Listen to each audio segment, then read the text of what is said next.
Boa tarde, estamos aqui com mais um episódio do Bom Senso Brasil. Hoje nós estamos aqui com o Vanderlei Martinez. Ele é presidente do Centro Cultural Brasil-Israel, aqui em Sorocaba, e hoje também é vice-presidente da Associação Israelita. O porquê essa entrevista? Para ele falar um pouco dessa situação que nós estamos vivendo, como que o pessoal aqui em Sorocaba está vendo, o pessoal, os judeus, os israelitas, como está sendo assim até essa interação, que em Sorocaba também nós temos uma população árabe grande, como que nós, brasileiros, sorocabanos, mas aqueles que também têm uma ligação mais profunda com Israel, está vendo essa situação.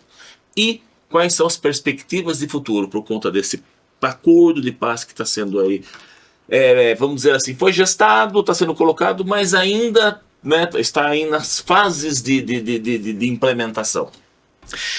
Inicialmente eu queria agradecer pelo convite, dizer que é um grande prazer estar aqui prestigiando e dizer o seguinte: é uma oportunidade para a gente poder esclarecer e, como mesmo o próprio nome do programa já disse, ter um pouco de bom senso. Já visto que o que está mais faltando em tudo isso aí é bom senso, né? Não existem judeus, não existem palestinos, não existem israelenses, não existem muçulmanos. O que existem são seres humanos, mas aparentemente o que falta é humanidade em tudo isso, né? Bom, é o seguinte, vou começar contando sucintamente que a história do judaísmo em Sorocaba começa com o Baltazar Fernandes, que tinha um pezinho e meio na sinagoga, ou seja, era um cripto-judeu, né? Como a maioria dos bandeirantes, né? Os Fernandes povoadores. Isso. Da mesma Conheço forma, um pouco de história também. Ótimo. E de igual forma nós temos Borba Gato, Raposo Tavares, Fernão Dias Paes Leme e tantos outros, né? E, então, assim, podemos afirmar que Sorocaba foi fundada por um não cristão, né? Ou pelo menos um não católico, que seria o Baltazar. Que, aliás, as pessoas pensam que ele veio aqui desbravar, fazer... O homem já tinha seus 80 anos, nasceu onde hoje é o Parque do Ibirapuera, veio pegar aqui uma mina de ouro em Araçariguama, daí ele falou, eu tenho um terreninho, né, que vai de Sorocaba até lá perto de Curitiba, então eu vou lá tomar posse. Chácara. Vou lá tomar posse. Bem, Sorocaba daí, obviamente, teve a Feira de Muares, e a gente, em algum lugar do mundo vai imaginar que a maior feira de Muares da América não ia ter um Yaakov sendo relojoeiro, vendendo alguma coisa, um mascate. Então nós tivemos a participação também nesse período. É conhecido que Luiz Mateus Milevski, mais conhecido como Mailaski, também tinha, do Império Austro-Húngaro, também tinha um pezinho e meio na sinagoga. E como todos os bons judeus, mudavam de nome, né? Por vários motivos, de perseguição, ou porque não eram compreendidos, ou porque era mais fácil não ser detectado. Então nós tivemos no ciclo, né, depois do tropeirismo, o ciclo das ferrovias, né? Ferrovia Sorocabana. E depois as hordas que vieram para cá, né, no século XX, só que lembrando, o censo imperial de 1876, já tínhamos aqui no censo imperial 18 judeus, né? E como se sabia que era judeu? Uma forma simples, porque eram tributados como não católicos. Todos não católicos eram tributados. Pagavam. Fé mosaica. Então esses que eram tributados, podia ser que tivéssemos muito mais, mas oficialmente 18. Isso em 1876. Mas a primeira grande leva começou já em 1892, 1901 e assim por diante. Ao ponto que nós chegamos a ter uma juderia no centro de Sorocaba. Boulevard Braguinha, Barão, era conhecido a loja dos judeus, a juderia. Os primeiros, inclusive, que introduziram em Sorocaba as vitrinas, porque não tinha esse conceito de venda. expor mercadorias, moda. Foram eles que trouxeram esse. Isso eu já não sabia. É uma coisa curiosa. Da mesma forma que, só para não adentrar uma outra seara, mas só uma curiosidade, quando as pessoas falam, pendura conta, vamos dizer o verbo de pendurar. Esse pendura conta é porque os mascates que vinham para o Brasil, particularmente em Sorocaba, na nossa região, eles vendiam a prazo. Então ele chegava, saía nosso amigo Luiz, e de repente eu lhe oferecia algo, mas o Luiz falava, não tenho dinheiro. Não, compra, não tem problema, paga de quando pode, paga parcela, divide, e assim deixava a mercadoria. Quando o nosso amigo Luiz fechava a porta, ele pegava um preguinho, um martelinho, e no batente, colocava um preguinho. Era o SPC da época. Porque daí vinha, por exemplo, Gabriel, né? Vinha o Gabriel, outro mascate judeu. Tem nome até de judeu, Gabriel El. Chegava trazendo uma outra mercadoria. Antes de bater, ele já avistava o preguinho. Ele sabia que ele podia vender, mas à vista. Porque se ele vendesse a prazo... era outro preguinho. Já estava com conta pendurada. Então, você veja, são coisas curiosas. Então, e Sorocaba teve esse ciclo. Porém, obviamente, o povo judeu, conhecido como povo do livro, né, da Torá, sempre foi um povo que procurou ser um pouquinho mais instruído. Por quê? Já tendo conhecimento, já leva paulada na cabeça. Sem conhecimento, sem informação, é pior. E esse conhecimento levou o quê? Aos judeus terem... Os primeiros que vieram, obviamente, eram mascates, pequenos comerciantes, etc. Profissionais como vidraceiros, né, etc. Agora, por outro lado, os seus filhos e netos já começaram a estudar. E é isso que, inclusive, eleva o esvaziamento da comunidade judaica em Sorocaba. E daí mas mesmo assim tivemos uma leva muito grande de médicos, ao ponto de chegar até aqui 40, 50 médicos famosos, né? Como muitos que colaboraram muito com a sociedade. E aí tivemos pessoas que se destacaram no esporte, criando... Tem alguns nomes aqui, Gum, Simes. Sim, exatamente. Inclusive o doutor Gum faleceu agora no mês de junho, né? O doutor Samuel Gum. A família Simes continua aqui. Mas eu estou dizendo, anterior a esses, nós temos muitos médicos, né? Então muita gente, com certeza, foi atendida por um judeu, né? E não sabia que era um judeu, pensava que era alemão ou qualquer outro nome. Muito bem. Na parte desportiva, tivemos muito destaque. O mais conhecido é o irmão do Salomão Pavlovsky, o Lapa, né, mais conhecido como Lapa, o Marcos Pavlovsky. Foi técnico do São Bento, técnico de futebol, etc. Mas tinha muita gente ligada, a família Krochik, os próprios Goldmans eram ligados em basquete. Na área literária, tivemos pessoas. Na área do teatro, prêmio governador de estado por 2 vezes, Werner Rothschild. Conheci o Werner. Que iniciou Paulo Betti e Eliane Giardini. A Eliane Giardini até alega que a primeira vez que ela pisou no palco, muito modesto. Nossa, foi, gente muito boa. Sabe de onde? Na sinagoga de Sorocaba, que tinha um palco, ali na Rua Dom Pedro II. A Eliane Giardini se iniciou no teatro dessa forma. E era muito amigo, porque era da FETABA, Federação de Teatro Amador. O Werner foi presidente da FETABA, né?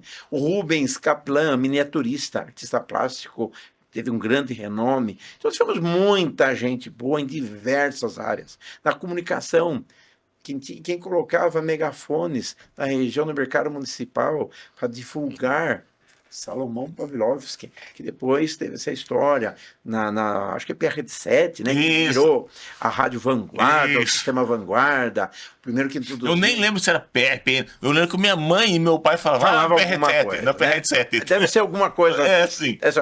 Então, assim, a comunidade judaica se destacou muito. Então, a história da comunidade judaica em Sorocaba é muito bacana, muito interessante. E, por outro lado, na década de 80, nós fizemos aqui o ex-prefeito Flávio Nelson da Costa Chaves, que o pai dele, o psiquiatra, inclusive, esqueci o nome dele, Dr. Nelson, acho que era Dr. Nelson, que ele era Flávio Nelson da Costa Chaves. Né? Flávio Nelson da Costa Chaves e ele acho que era Dr. Nelson. Para algumas pessoas ele dizia que tinha um pezinho na sinagoga também. Então, o filho, Flávio, ele estabelece no casamento do então governador Orestes Quercia. Quercia casou-se com a doutora Laide, médica, no civil e no religioso. No civil, teve como padrinho Tzak Hazan, cônsul na época de Israel.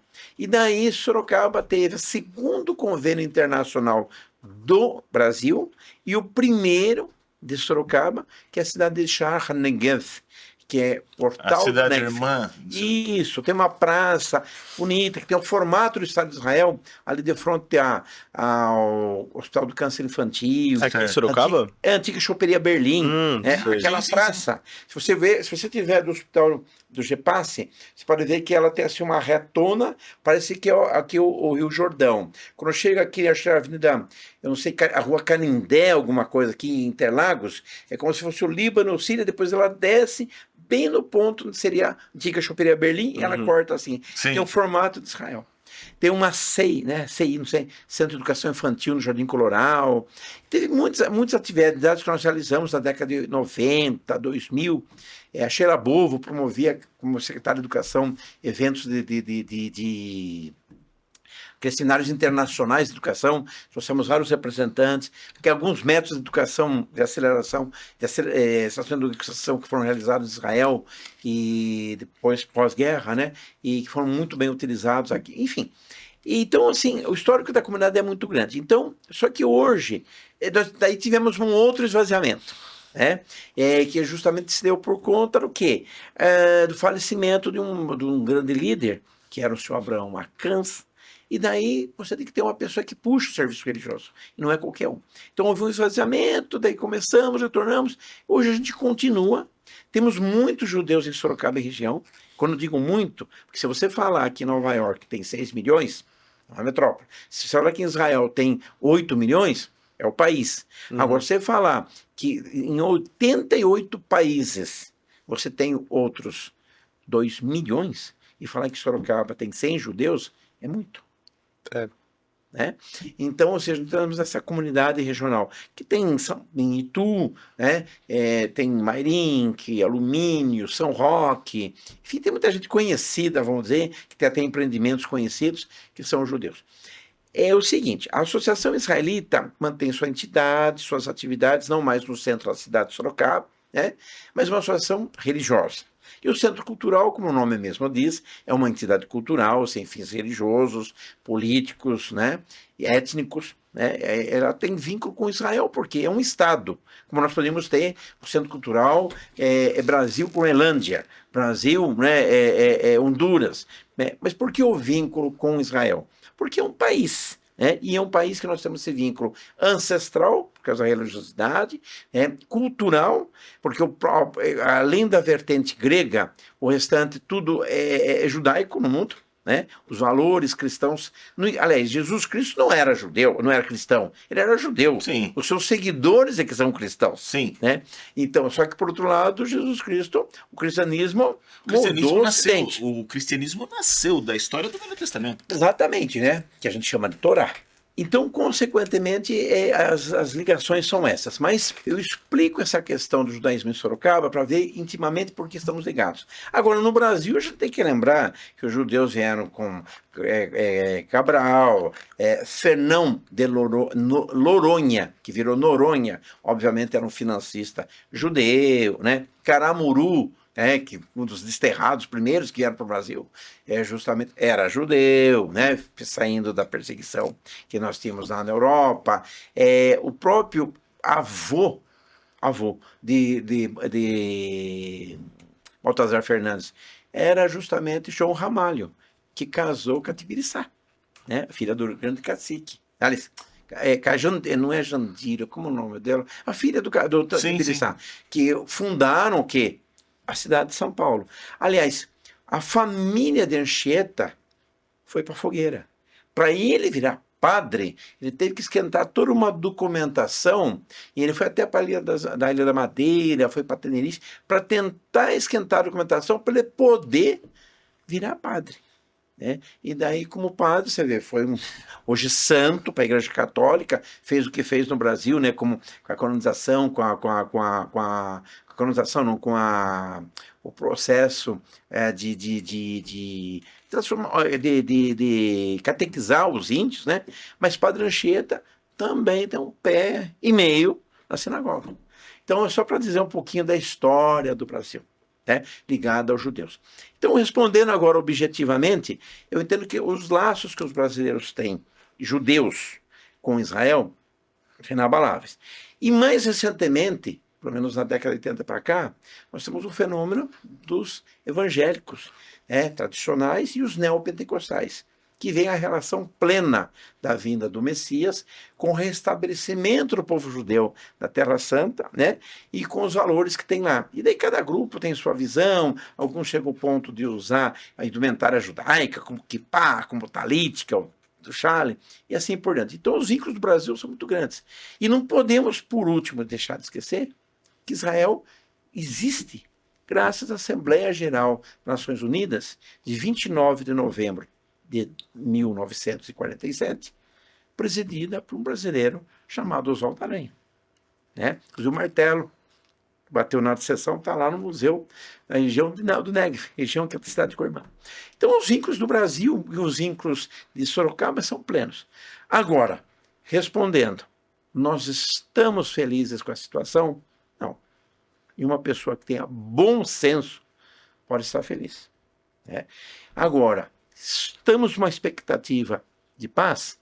Claro, expectativa todos temos. Né? Mas veja, daqui a 2 meses, praticamente, 3, nós vamos ter o Ano Novo Cristão, do calendário gregoriano. Como tivemos do judeu, há 1 mês e meio. Como tivemos do muçulmano, no mês de maio. O budista, em abril. Sim. O chinês, foi em fevereiro. Todos os povos, todas as etnias, conclamam que o ano que vem tenhamos paz. E é isso que precisamos. Shalom, salem, paz, peace. Agora a pergunta que eu faço. Isso vai acontecer? Só com intervenção de Deus, ou brincando um pouco dos extraterrestres. Porque se depender dos seres humanos, que tem uma indústria bélica, que é a maior indústria do mundo, você acha que o nosso amigo Luiz, fabricante de mísseis, o amigo Gabriel, fabricante de drones kamikazes, eu, fabricante de minas explosivas, nós queremos paz. Não. Se não tiver guerra no mundo, você não fabrica, você não vende. Não ganha dinheiro. Então, quando todos os povos dizem que o ano que vem teremos paz, se a indústria bélica deixar. Se não. Desculpe me estender, aguardo aqui novas réplicas para a gente poder conversar, novas perguntas para a gente dar sequência. Hoje, vamos colocar essa questão aí da questão do Hamas, pra gente, vamos pensar assim na questão de bom senso, tá? Vamos colocar que nós temos 2 situações, tá? Para a gente finalizar, vamos dizer assim, o bom senso tem que vir dos 2 lados, tá? Dos 2 lados, sempre. Mas aonde talvez tenha que se dado uma trabalhada melhor para a gente falar assim, chega, vamos fazer esse finalmente aqui. Ou até na sua opinião, a sua opinião, né, como ser humano, como uma pessoa assim, o que você acha que está faltando? Vamos falar assim, vamos dizer que nós não temos a questão das armas, mas ali nós queremos fazer que ali seja bonito, ali seja paz, ali seja que nem o pessoal dos Estados Unidos lá colocou, não, vai ser um resort, todo mundo bacana, todo mundo bem. O que está faltando, quem precisa hoje falar assim, olha, vamos dar um passo um pouco mais longo? Olha, eu não gosto da definição tolerância, porque parece-me que eu detesto você, Luiz, mas apenas tolero. Então, por tolerar, estou aqui. Né? Eu acho que nós temos que combater a intolerância, mas não tolerar, respeitar o outro, fazer como está nas Escrituras. Ama o teu próximo a ti mesmo. Lá não fala se é corintiano, palmeirense, branco ou negro, hétero ou gay, alto ou baixo, se é israelense ou palestino. Então, eu acho que está faltando empatia. E é dos 2 lados. Porque se nós fôssemos discorrer da criação do Estado de Israel até hoje, nós temos N fatos que mostram que o mundo muçulmano, não só árabe, porque os iranianos não são árabes, né? Sim. Os turcos É. também não são Não árabes, são árabes. mas são muçulmanos. E não fale para um árabe que ele é turco. Exatamente. Sim. Por causa dos 500 anos, 1517 a 1917, nós tivemos o Império Otomano. Do Império Otomano. Né? E que, aliás, vem tocar uma coisinha só. Nenhum libanês ou nenhum sírio que veio para cá no início do século XX e que efetivamente tinha o passaporte turco, né, porque era o Império Turco, se você pegar a origem dele, seja ele católico, que é poucos, a maioria maronita, né, cristão maronita ou ortodoxo, não vieram para o Brasil não por um motivo específico afora. Vieram porque eram perseguidos por causa da religião. Sim. Então, você pegar um Latuf, Maluf, Aidar, Jacob, que você pegar, pergunta para o pai ou para o avô, porque eram perseguidos. Então, há um problema de intolerância e de extremistas dos dois lados. Do lado muçulmano e do lado judeu. Então, respondendo objetivamente, se esses dois lados fossem equacionados, que eu acho impossível, mas se eles fossem equacionados, há uma chance real. Porque Yitzhak Rabin, ex-primeiro-ministro de Israel, ex-general, morto dia 2 de novembro de 1996, já propunha o quê? O Caminhos de Abraão. Integrar uma crescente do Egito, Sinai, Israel, Jordânia, Líbano, Síria, e que essa região fosse desenvolvida economicamente, turisticamente, com turismo mais forte ainda, recursos hídricos, porque ela carece, e paz, mas uma paz realmente montada e não artificial, como é este caso do acordo. Respondendo a sua pergunta, eu não tenho expectativa positiva e nenhuma pessoa que analisa o quadro pode ter, porque esse cessar-fogo, esse acordo, ele apenas trata de coisas superficiais. E o principal foi a libertação de reféns e de prisioneiros. Reféns israelenses, corpos e de palestinos. Mas, tirando isso, nada ficou, tudo ficou acertado e nada resolvido. Você acha Isso que é foi uma... extremamente frágil. Você acha que é uma paz temporária? Eu acho que está durando até muito. Porque se o Hamas não consegue entregar os corpos, a extrema-direita de Israel, formada pelo Bibi Netanyahu e os extremistas religiosos, eles querem qualquer motivo para continuar destruindo. Bibi, porque tem contas a pagar com o Estado de Israel e com a humanidade. Né? Porque temos que ter bom senso. O Estado de Israel é legítimo. Quem disser o contrário tem que provar, e aí fica para outra ocasião para a gente discorrer. Agora, alegar que não houve limpeza ética, ninguém com bom senso pode falar o contrário. Eu vou falar um pouco, vamos ver se você concorda também, para aqueles que nos veem, a minha opinião, até por uma questão histórica, tá? Quando a gente fala, por exemplo, assim, da criação do Estado de Israel, teve aí a questão da ONU, mas assim, é que eu admiro muito o Estado de Israel, tá? E já explico por quê. Quando houve a criação do Estado de Israel, as pessoas falam, não, foi lá, tomou nada. Aquele lugar era inóspito, não tinha ninguém. Tá? E a ONU, quando falou vai se criar, não é porque não, vamos dar criar o Estado. Não, ninguém queria o judeu. Tá? Ninguém queria, no pós-guerra ninguém queria. Vamos colocar lá. Então colocou-se aqui num lugar inóspito, uma população, só que essa população cresceu e se desenvolveu. E é referência hoje, tecnologia, como sociedade, como tudo. Tá?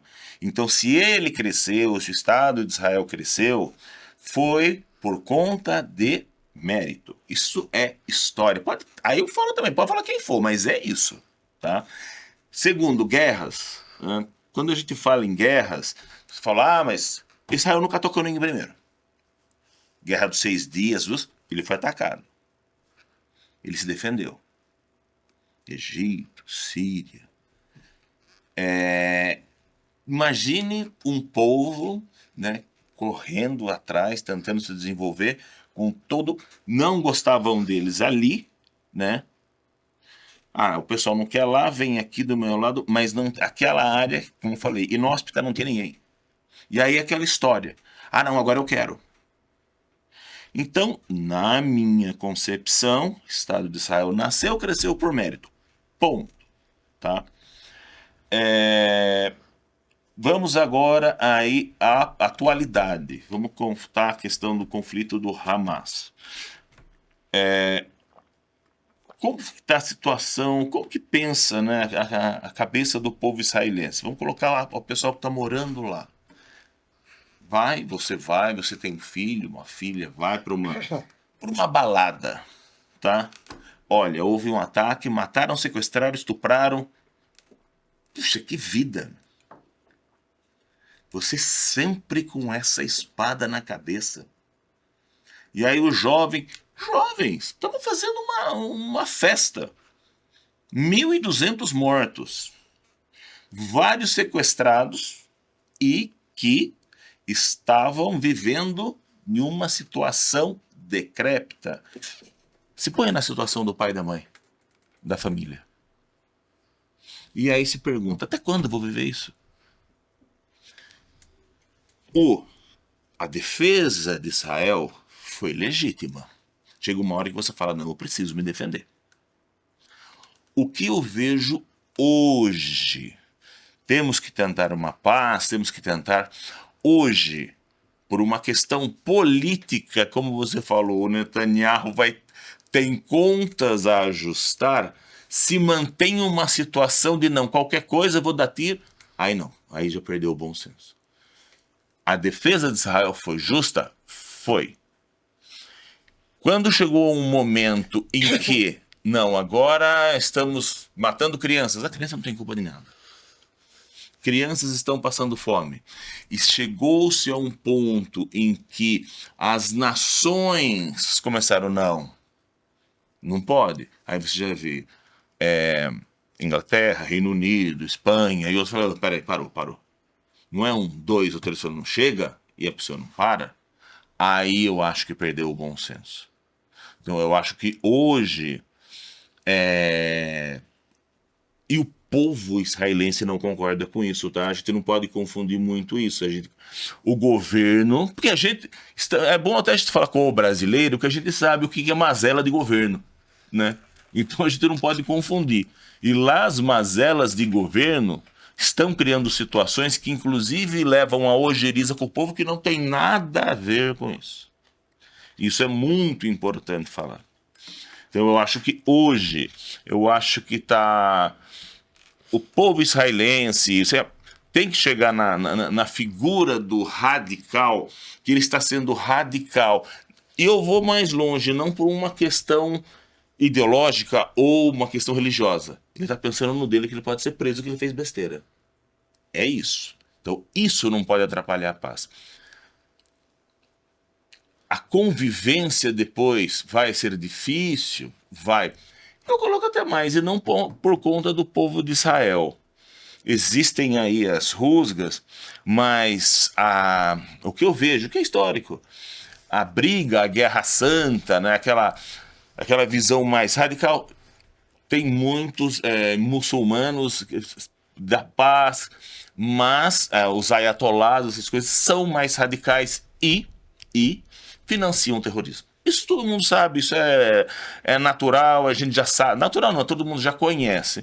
Então, acho que hoje a gente tem que pegar as nações, o próprio Israel fala assim, não, vamos parar e tira quem está querendo fazer besteira. Porque assim, não vamos, tem tantos reféns mortos. Não vamos encontrar esses reféns, eles foram perdidos em escombros. Se não encontrar, nós vamos manter a guerra. Eles sabem que é uma tarefa impossível. Agora, por conta disso, eu vou matar criança? Vou atacar, continuar atacando? Não. Eu acho que até o próprio Estados Unidos, que mediou essa situação, acho que falou assim, começou a criar uma situação fora do limite da razoabilidade, as próprias Nações Unidas estão falando, aliados, o Reino Unido sempre foi aliado de primeiro momento dos Estados Unidos. Falou, não, eu vou reconhecer o Estado palestino. Não por conta de criar cisma, por conta da situação que chegou a um limite, por conta de política. Eu acho que hoje política e politicagem não é hoje o problema de religião. Eu acho que o pessoal que está querendo a guerra está pensando mais é a blindagem do Brasil, tá? Fazendo aí um paralelo. O pessoal que está pensando nele e não na situação de povo. Que muitos israelenses morreram em cima disso também. Pessoas boas, soldados, muitos militares israelenses, generais, falaram, viu, não está certo. Essa é a minha opinião, sujeita à crítica. Pode falar. Na verdade, Luiz, Gabriel, a gente precisa ficar aqui, não dias, semanas, falando sobre esse assunto, ou meses. Eu vou tentar sintetizar e dizer o seguinte, não há nenhuma crítica, algumas correções que acho que é importante colocar. Primeira coisa, você falou e matou a pau. Israel sempre se defendeu. A criação do Estado de Israel, se a gente fosse tratar, ela sintetiza o seguinte, ela foi uma partilha, uma segunda partilha, que a primeira foi em 20. Quando o Império Otomano caiu, quando os árabes do sul da Síria, que a gente chama hoje de palestinos, eles muçulmanos, combatendo os muçulmanos turcos, se aliaram aos britânicos. Episódio famoso de Lawrence das Arábias. Isso, Lawrence das Arábias. Mas por quê? Porque eles não estavam contentes. Mas, só para deixar bem claro, eu só faço uma pequena correção. Se nós pegarmos o diário de Dom Pedro II, que eu trabalhei na exposição Luzes do Tempo, em 1997, ela foi sediada no Sesc Vila Mariana, depois transcorreu em alguns lugares, que mostrava a condição judaica de Dom Pedro II. Um hebraísta de mão cheia, falava hebraico fluentemente, mesmo numa época que não podia ter outra religião no Brasil, ele frequentava a sinagoga, ele ia na sinagoga, e ele foi para aquela região em 1872 e 1876. Nos diários que estão lá em Petrópolis, no Museu Imperial, nos totens, você pode verificar. Ele conta que ao chegar lá na Terra Santa, ele conheceu os árabes do sul da Síria, que são chamados os palestinos, e ele chamava os judeus de palestinos. Ele falava, eu estive na sinagoga dos palestinos, referindo-se a judeus. Ele lista mais de 12 cidades em que os judeus estavam, inclusive nas cercanias de Jerusalém, que a gente chama de Jerusalém. Só que os judeus, por imposição dos turcos, só podiam entrar lá em algumas épocas do ano, pagando um tributo à parte, caso contrário não podiam se fixar. Então, isso é uma prova inconteste que em 1872 a 76, os judeus estavam naquela região, como sempre estiveram, e estavam sujeitos ao Império Otomano. Por isso que não conseguiam autonomia. Mas, por outro lado, ele fala dos árabes do sul da Síria. Só que a maioria nômades, justamente porque 500 anos de Império Otomano, áreas férteis foram destruídas. Ficaram desérticas. Onde existia água, começou a virar praticamente uma região pantanosa, com muitos, o que a gente tem de febre amarela, etc. Então, uma região inabitável. Mas tinha sim, a gente não pode dizer que não. Tanto é que 700 mil saíram de lá. Um outro capítulo, uma outra história. Mas o que ocorre? Na verdade, quando foi em 1920, a partir da Primeira Grande Guerra, da caída da Alemanha pela primeira vez, da caída do Império Otomano, que apoiava, a Liga das Nações, e não a ONU, ela pegou uma região de cerca de 120 mil quilômetros quadrados, que é do Rio Jordão para o leste, e criou o Principado Hashemita da Transjordânia. Eita, onde me fale de novo. Principado Hashemita, que é a família Hashemita da Transjordânia, que depois, em 46, virou Jordânia. Então, o primeiro estado palestino é a Transjordânia, que tem 120 mil quilômetros quadrados. Os judeus que lá estavam foram obrigados a sair do Rio Jordão para o Mediterrâneo, eles foram obrigados a se concentrar e eles foram proibidos. Inclusive, grandes financistas judeus, como o Barão de Rothschild e outros, compravam extensas regiões de terra para os judeus trabalharem, os que estavam lá e sempre estiveram, ou aqueles que vieram nas seguidas levas de imigração. Então essas áreas foram compradas, são títulos documentados, são escrituras passadas, vamos dizer assim, pelos mulá, as lideranças muçulmanas, pelos califados, passa. Só que o que acontece? Esse tratado da Liga das Nações disse, não tem nada disso, venham para cá. Inclusive, colinas de Golã eram de imigrantes judeus. Só que nesse tratado ela já ficou para a Síria. Para a Síria. Foi uma decisão diplomática da Liga das Nações. Não foi que existia um país deixou de existir, não. Eles redesenharam. Sim. Então, o Tratado de São Remo cria o primeiro Estado palestino.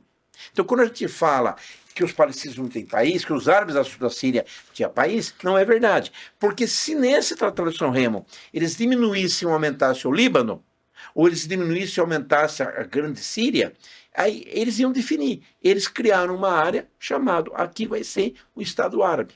Só que passados 25 anos, a ascensão do nazismo, a perseguição do nazismo, a perseguição dos judeus, não só na Alemanha, mas em toda a Europa e em todo o mundo. Todo mundo. Inclusive, tem que destacar que lideranças muçulmanas e turcas, né, tinham influência na Grécia. E mesmo assim, se nós conhecemos um grande comunicador falecido há um ano, chamado Senor Abravanel, Silvio Santos, seu pai, que era Alberto Abravanel, né, grego, casado com uma judia turca, Rebeca Caro, né, o seu pai poderia não ter sobrevivido se não tivesse saído de lá, porque os judeus de Salônicos foram levados de trem, como gado, para a Alemanha e para a Polônia para morrer nos campos de concentração. Na Grécia? Sim. Da Grécia para a Alemanha? É isso, Polônia e Alemanha. Então, veja bem, com a omissão de quem? Dos turcos, muçulmanos. Então, ou seja, e o rei do Marrocos também permitiu a expulsão de judeus marroquinos, né, para irem ser mortos na Europa. Então, assim, isso então demonstra que houve uma omissão. Então, essa beligerância entre judeus, muçulmanos, árabes, sempre, não é que sempre existiu.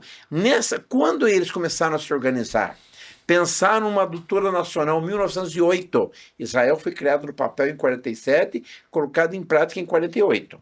Ou seja, 40 anos antes, eles já criaram uma adutora, tirando do Negev, tirando do Kinneret, o Mar da Galileia, até o sul. Entendeu? Já criaram uma distribuição de água. Quando eles começaram a ver isso, é óbvio que as lideranças muçulmanas entenderam, peraí, nós temos que... E daí que na partilha segunda, que ocorreu em 29 de novembro de 47, aquela área estreita entre o Rio Jordão e o Mediterrâneo foi dividida. 42% para os árabes da Síria, que começaram a ser chamados de palestinos, e para os palestinos, que eram os judeus, começaram a se chamar israelenses. E daí Jerusalém, capital para a área religiosa ancestral para judeus, muçulmanos e cristãos. E veja bem, com todo respeito, para os muçulmanos, sunitas é a terceira em importância, para os xiitas é a quarta. Então, realmente, Jerusalém é uma cidade santa para os muçulmanos, mas resguardando as proporções. No terceiro lugar, para os sunitas, e no quarto, para os xiitas. Acho que a primeira é Meca, né? Meca, Medina, Basra, depois Jerusalém. Certo. Né? E para os sunitas é Meca, Medina e depois Jerusalém. Então não é que Jerusalém é a cidade mais... Tanto que no Corão, que o muçulmano me corrija, não há uma citação de Jerusalém. Jerusalém só depois da morte de Maomé é que é citada. Nunca antes foi citada. É uma questão de política no tempo só um médio. complemento. E na Torá temos 1.800 situações em Jerusalém. Uma delas, se eu de ti me esquecer, ó Jerusalém. Né? Enfim, então assim, temos que dar as coisas. Mas por outro lado, a gente tem que ser franco. As lideranças muçulmanas disseram, dia 13 de maio de 48, os britânicos vão embora, vão se omitir, e de fato eles queriam mais que os judeus entrassem em colapso aquele paísinho, né, criado de um dia para outro, né, mas no papel já existia, mas ou seja, criado de forma eficaz, efetiva, e daí eles falaram, eles vão chamar, porque a gente vai vir correndo salvá-los, né, vai voltar a ser colônia. o que não aconteceu. Só que 7 países atacaram. E daí as lideranças muçulmanas espalharam em panfletos, que existe fonte histórica isso, existem vídeos, né, filmagens, e existem as gravações que as rádios locais divulgavam, que eles pediam, vamos jogar os judeus no mar. Então, famílias, saiam, porque para vocês não terem fogo amigo. Como nós vamos atacar os judeus, se vocês ficarem, vocês vão acabar morrendo. Então saiam. Então 700 mil palestinos saíram realmente de lá. Agora, tem um judeu chamado Breno Altman que fala que todos os judeus expulsaram os muçulmanos. Aí que está. Da mesma forma que eu não sei quantas pedrinhas tem no leito do rio Sorocaba e não posso provar, ele também não pode provar quantos saíram, porque foram perseguidos, foram hostilizados, tiveram famílias massacradas, de fato isso aconteceu, ou quantos foram seguindo a orientação das próprias lideranças. Isso é um fato. Então, quando eles falam da expulsão dos palestinos, eles se esquecem disso. E uma outra coisa mais complexa. Eles foram expulsos, mas 20% da população de Israel, ou seja, quase 2 milhões de habitantes, são árabes muçulmanos israelenses. Tanto que nós temos um representante na Corte Suprema de Israel, no Judiciário, que é um muçulmano. Nós já tivemos muitos ministros de Estado muçulmanos. Nós tivemos aqui há cerca de 10 anos, quando as relações do Brasil com Israel não eram tão tumultuadas, tivemos aqui um embaixador muçulmano, um embaixador israelense muçulmano, mostrando o quê? Que até membros da UFDI, que as Forças de Defesa de Israel, são muçulmanos. Então, veja, claro que uma família palestina que está aqui, isso acontece na Coreia, né? Coreia do Sul, Coreia do Norte, é isso. Você vê assim, eu vou matar o meu primo que está lá do outro lado, que é soldado, é complicado. Mas eles até no exército entraram. Agora, o grande problema é que há 16 anos para cá, a extrema-direita, e eu quero deixar claro, eu tenho animais de estimação. Até para quem não sabe, eu sou presidente da Associação Protetora dos Animais de Sorocaba. Então eu tenho animais de estimação, eu não tenho políticos de estimação. Então, para mim, tanto faz ser direita, esquerda, o que me interessa é que sejam bons gestores e que tenham bom senso. Agora, o fato é, a extrema-direita de Israel, nos últimos 16 anos, é guiada e alicerçada por um excesso de judeus ortodoxos, que, de passagem, vivem às custas do Estado israelense ou de grandes bilionários que pagam para eles ficarem estudando a Torá.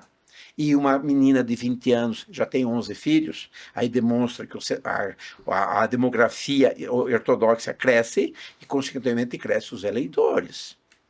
Eles veem que nós precisamos ter o grande Israel, que é o Israel da Bíblia.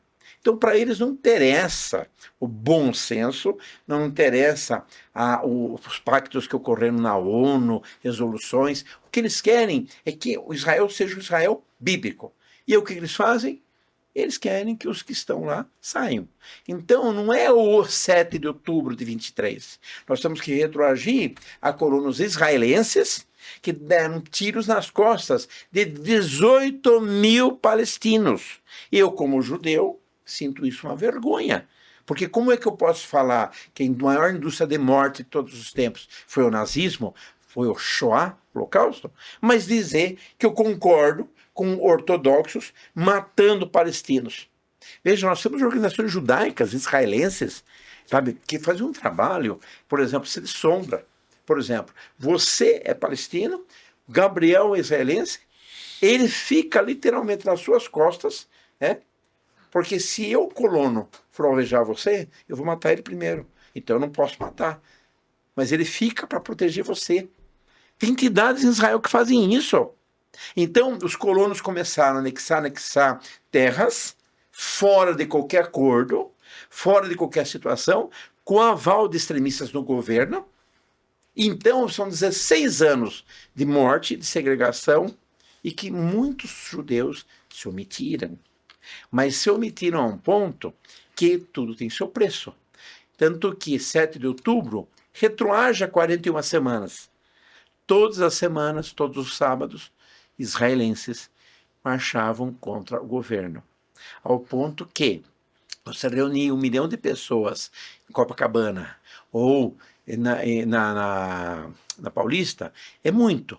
Mas para uma população de 218 milhões de habitantes, mas você reunir 1 É. milhão, 2 milhões de israelenses, uma população de 9 milhões e meio, 20%. então 41 semanas, os israelenses falaram, vamos tirar esse homem, o que ele está fazendo está errado, esse governo não está correto, essas coisas não são boas. Só que estourou o 7 de outubro. Daí a questão é, você acha que um ônibus está descendo a Serra das Araras, que vai para o Rio, aquelas curvas sinuosas, ainda em obra, o ônibus sem freio, o motorista está ali, a gente não concorda com aquele motorista, ele fala alto, é mal educado, ele dirige Mas mal, é ele que tá ali. mas os 50 passageiros, se tentarem tirá-lo, o ônibus capota. Essa é a situação de Israel. Então, veja bem, eu não estou aqui colocando uma vírgula no real direito de existência do Estado de Israel, certo? E o que Israel representou e representa para o mundo. O que eu estou dizendo é que a atual gestão, que vem de anos, quase uma década e meia, ela tem feito isso. O 7 de outubro foi uma catástrofe para o povo judeu, lamentável.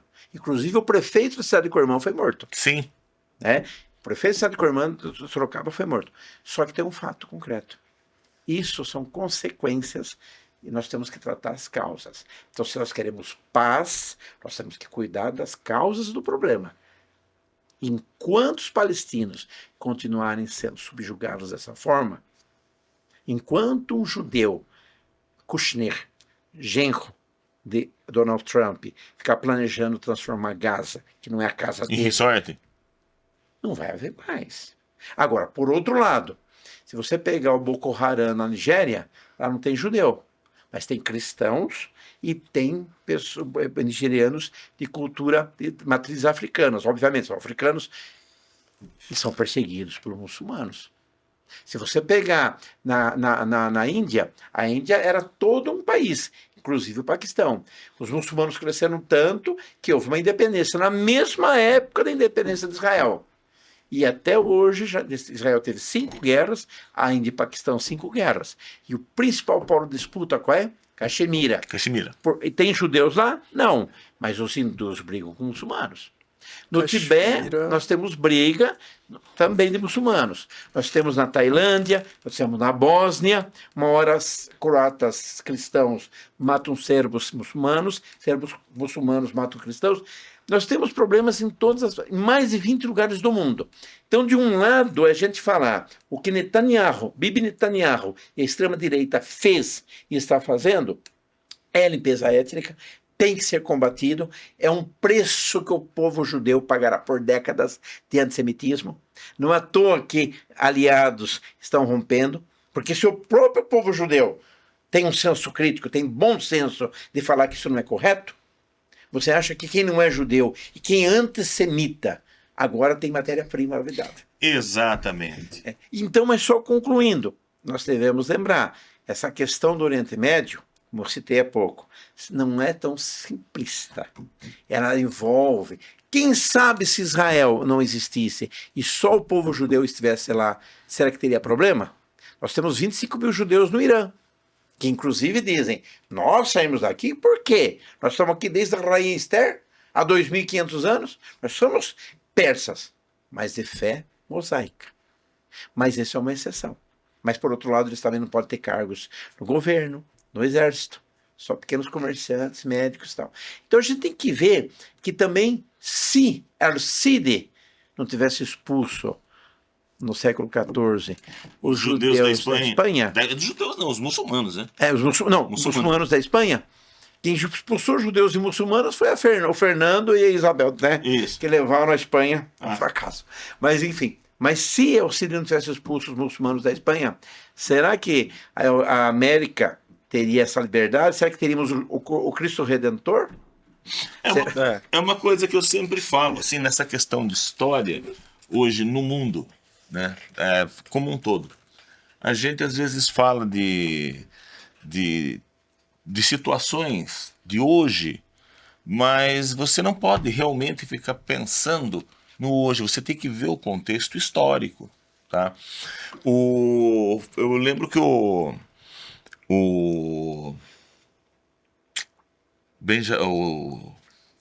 presidente americano, Bush filho, numa dessas questões de guerra contra o Afeganistão, aí teve uma quizumba, né, com a França, né? A França ia apoiar, não, né? Aí, não tô dizendo que ele tenha razão ou não. Não acho que ele tenha razão, mas eu não lembro bem qual foi o fato. Mas ele falou o seguinte, como eu falei, eu aprecio, eu respeito muito o povo americano também. Eu falei, governo é uma coisa, o povo é outra, tá? Ele falou, olha, a gente fala, o pessoal às vezes fala que os Estados Unidos é colonialista, tudo, mas muita gente hoje vive, até na França, porque nessas praias aqui, muitas mães americanas choraram a morte dos filhos delas. Porque senão, o nazismo tinha tomado conta. Que quem libertou, quem hoje pode falar, né? Porque se o nazismo tivesse ganhado a guerra, gente, talvez nem eu nem você estivesse aqui. Tá? Então, assim, às vezes a gente tem que ver essa questão histórica para ter essa questão. Eu não sou especialista, né, na história de Israel, mas eu vi bastante a história de Israel, vi que os problemas que Israel teve nas guerras dos 6 dias, na morte dos atletas lá de 72, mas uma grande ministra, a Golda Meir, né, que deu a ordem lá para fazer a caça aí das pessoas que mataram os israelenses. Mas, gente, eu acho bonita a história, que é um povo guerreiro. E eu fico até pensando, puxa, por conta de político extremista ou de facção extremista, você começa a criar novamente aquela situação de antissemitismo. Não era para estar acontecendo isso. Eu acho que hoje o grande problema é esse. E aí eu vou colocar uma outra coisa. Você que está bem. Isso é um problema de mundo, né? Essa questão, essa separação hoje, até aqui no Brasil, essas extremismos de um lado e de outro. Eu acho que está faltando um pouco porque você começa a perder razão. É uma coisa que eu sempre falo. Esquerda, direita, quando é o extremo, vira uma coisa só. Coisa ruim. O que você acha? Hoje estamos tendo esse problema no Brasil também, né? Olha, amigos, a pandemia foi um marco, né? O Covid-19 foi um marco. Mas eu julgava que depois de milhões de mortos, tantos outros sequelados, questões econômicas, pessoas que perderam tudo, outros não perderam tudo, mas mudaram totalmente o seu patamar de vida, né? Eu imaginava que nós teríamos uma outra chance, que o mundo ia ser um pouco mais humano, que nós teríamos um pouco mais de respeito e não só de tolerância, né? Eu já fiz aqui essa separação.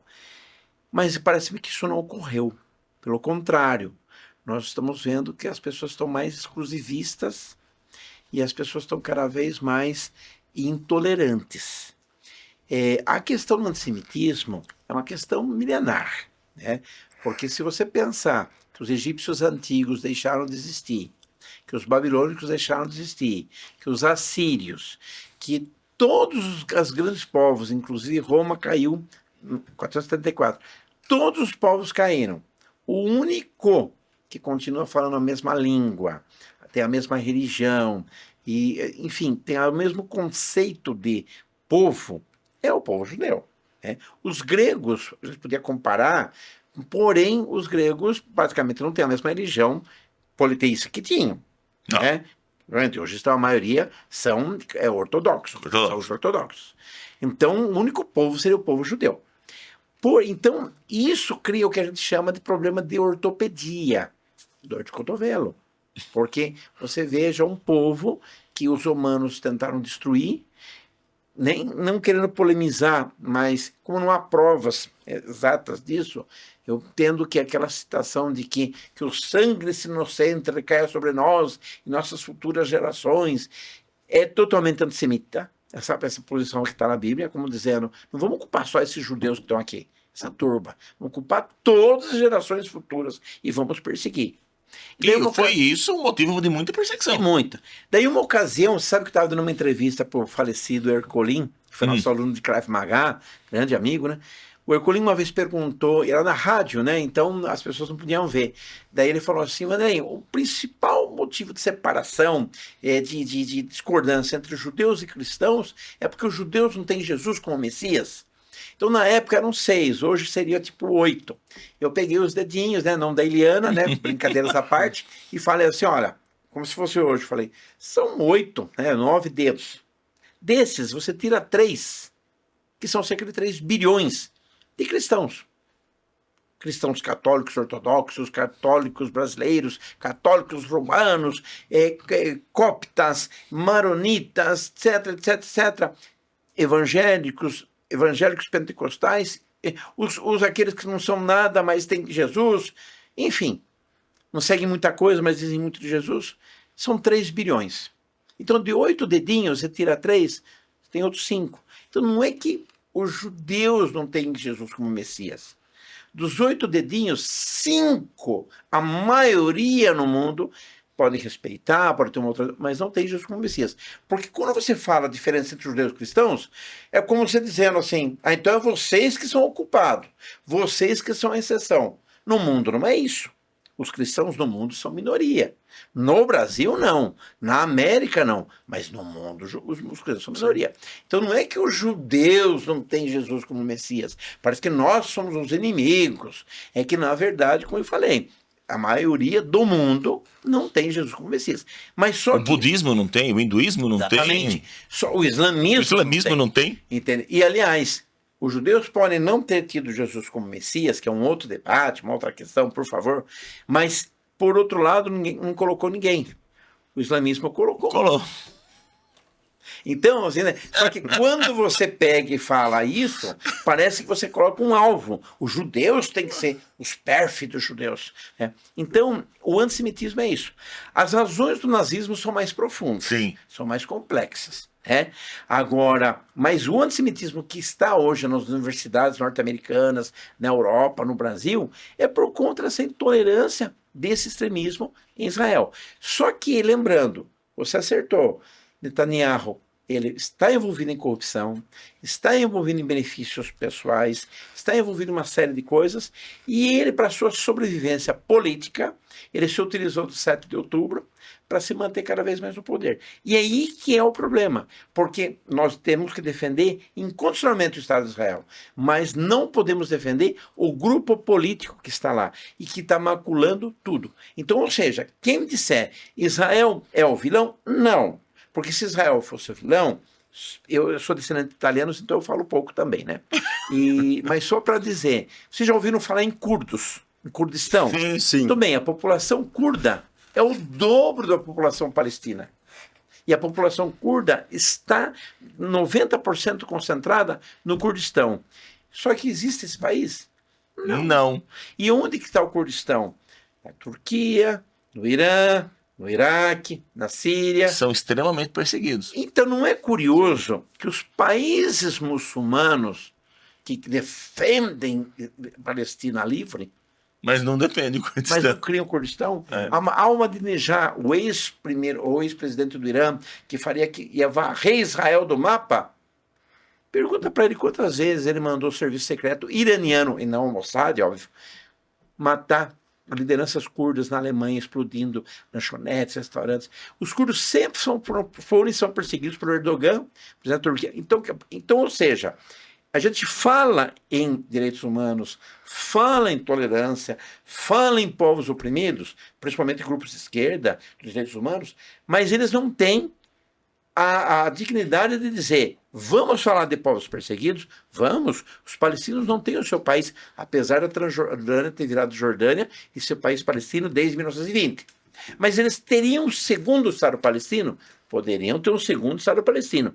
Não aconteceu e agora está cada vez mais inviável, porque os ortodoxos judeus, colonos, estão pegando as suas áreas.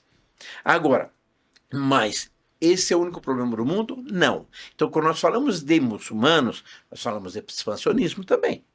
Então, se nós queremos falar de legitimidade, vamos ter uma Organização de Libertação da Palestina? Tudo bem, mas vamos ter a Organização de Libertação do Kurdistão.